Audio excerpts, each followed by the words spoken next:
Halo, Assalamualaikum. Saya Kiki Novito, dan ini adalah sekilas perkenalan riwayat hidup saya. Saya lahir di Pangkal Pinang, Bangka, 16 November 1970. Saya menyelesaikan pendidikan dokter umum di FKUI tahun 1995. Saat menjadi mahasiswa, saya pernah menjabat sebagai Ketua Senat Mahasiswa FKUI. Kemudian saya menjalani masa PTT di Kabupaten Sumeneb, Bangka, serta menjadi dokter di Rumah Sakit Timah, Bangka.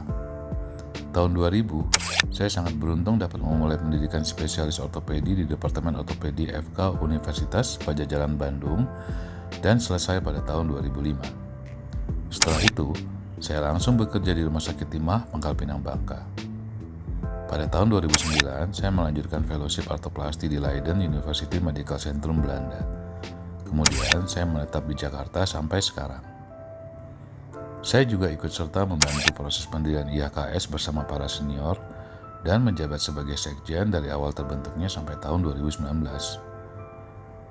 Tahun 2015, saya mengikuti program fellowship adaptasi untuk hip and knee dari Kolegium Ortopedi Indonesia dan mendapat gelar konsultan di tahun 2016. Pada tahun 2019, saya dipilih sebagai Presiden Elek IHKS untuk masa jabatan tahun 2022 sampai 2025. Oh ya, sejak tahun 2017 saya menjadi dosen tidak tetap di Prodi Ortopedi dan Traumatologi FKKMK UGM Jogja sampai sekarang. Demikian perkenalan singkat saya. Semoga para senior dan teman-teman semakin mengenal saya. Berikut adalah beberapa pandangan saya yang ingin saya sampaikan. Semoga berkenan. Wassalamualaikum warahmatullahi wabarakatuh.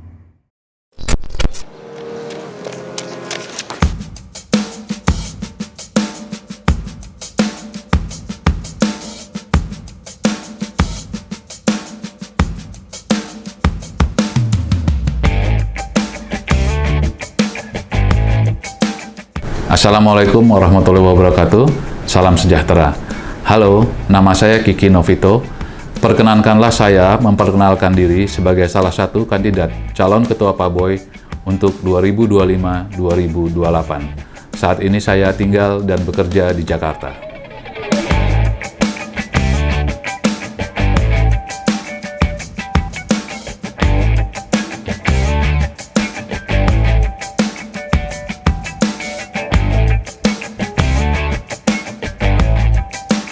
Saat ini PABOY memiliki lebih dari 1.300 anggota yang terbagi dalam 5 generasi dan akan terus bertambah. Generasi pertama adalah generasi para senior dan guru-guru kita yang berusia di atas 75 tahun, yang tentunya merupakan suatu panutan bagi anggota-anggota di bawahnya. Generasi kedua adalah yang dalam rentang umur 60-75 tahun. Generasi ketiga berada dalam rentang umur antara 50-60 tahun. Dan generasi ini umumnya berada pada kondisi yang cukup mapan, bekerja dengan tetap, dan mempunyai waktu untuk memimpin organisasi yang berada dalam lingkungan PABOY. Generasi 4 adalah generasi yang berada pada rentang umur 40-50 tahun, yang sedang memperdalam pengalamannya, dan generasi terakhir adalah generasi lulusan baru sampai berumur 40 tahun, di mana generasi ini pada umumnya sedang berada dalam kondisi untuk mencari tempat bekerja yang tetap dan sedang berpikir untuk bagaimana menambah keilmuan dan pengalamannya. Kenyataan di lapangan, sebagian besar anggota berkutat dengan masalah JKN dalam pelayanan yang berhubungan dengan kesejahteraannya. Dengan aturan-aturan perundangan yang dinamis, serta tingginya minat anggota untuk mendapatkan kesempatan memperdalam ilmu untuk mendapat kompetensi tambahan. Banyaknya ilmu dan prosedur baru membuat antusiasme anggota untuk memiliki kesempatan belajar semakin besar. Jika kita berbicara mengenai kesejahteraan anggota, apa sih yang dimaksud dengan kesejahteraan anggota? Bagi saya, kesejahteraan anggota adalah dua hal. Yang pertama, kesejahteraan anggota adalah anggota bisa kerja, mengamalkan ilmunya, dan tentunya membawa penghidupan yang layak bagi dirinya dan keluarganya. Kesejahteraan kedua adalah kesejahteraan, yaitu suatu benefit yang didapat sebagai anggota PABOY. Jadi, PABOY harus dapat memastikan anggotanya bisa kerja dan anggotanya memiliki benefit sebagai anggota PABOY. Untuk contoh permasalahan JKN atau BPJS, saya percaya bahwa selain perlunya lobby untuk meningkatkan tarif paket ortopedi, diperlukan kemampuan anggota untuk bernegosiasi dengan manajemen dan Pemda terkait. Karena meningkatnya tarif tidak serta-merta meningkatkan jasa. ada faktor pembagian di sana. Diperlukan pemahaman anggota, kemampuan, dan kemampuan para ortoped untuk bernegosiasi. Hal ini dapat dilakukan dengan pendampingan Pak Boy, karena tidak semua anggota memiliki kemampuan untuk berorganisasi. Jadi, Pak Boy harus siap turun ke bawah, turun ke lapangan untuk mendampingi anggota dan memberikan edukasi anggota untuk kemampuan dalam hal prosedural seperti coding dan negosiasi. Pak Boy harus turun ke cabang untuk menyerap aspirasi dan memecahkan permasalahan yang ada.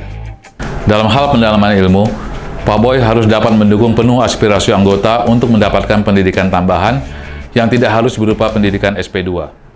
Pak Boy harus mendorong kolegium dan peer group untuk membuat suatu program yang lebih singkat, berupa fellowship atau apapun namanya nanti. Suatu program yang lebih singkat waktunya, agar anggota yang berminat bisa mendapatkan pendidikan dan mendapatkan kompetensi tambahan. Bahkan untuk anggota yang berpraktek di daerah terpencil, Pak Boy harus dapat memberikan beasiswa dan prioritas pada anggota tersebut.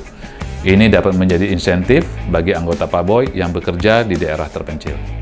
Menyikapi masalah distribusi anggota, saya percaya Pak Boy justru harus mempersiapkan dan bekerja sama dengan Pemda untuk menyiapkan tempat anggota bekerja. Pak Boy harus mengadvokasi Pemda dan stakeholder terkait agar seorang ortoped dapat bekerja.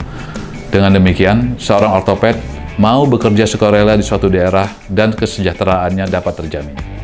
Karena itu, dalam mengurus organisasi yang besar dan kompleks seperti Pak Boy, diperlukan kepengurusan yang efektif dan efisien.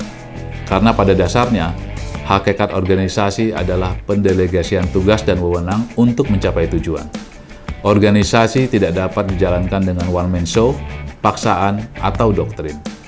Diperlukan kerjasama, rasa percaya antar sektor, dan regenerasi yang sehat, dengan kepemimpinan yang demokratis dan mau mendengar. Untuk itulah, saya mohon perkenan, izin, dan dukungan para guru, senior, dan teman-teman sekalian untuk maju sebagai kandidat Ketua Pak Boy 2025-2028. Insya Allah, apabila saya terpilih, saya akan mendedikasikan waktu saya demi kemajuan Pak Boy, berkunjung ke seluruh wilayah Pak Boy, bekerja untuk kesejahteraan anggota Pak Boy, dan tentu saja akan melanjutkan program-program Pak Boy yang sudah terlaksana sebelumnya, menjalankan amanah organisasi, menciptakan dan meneruskan manajemen modern kepengurusan Pak Boy.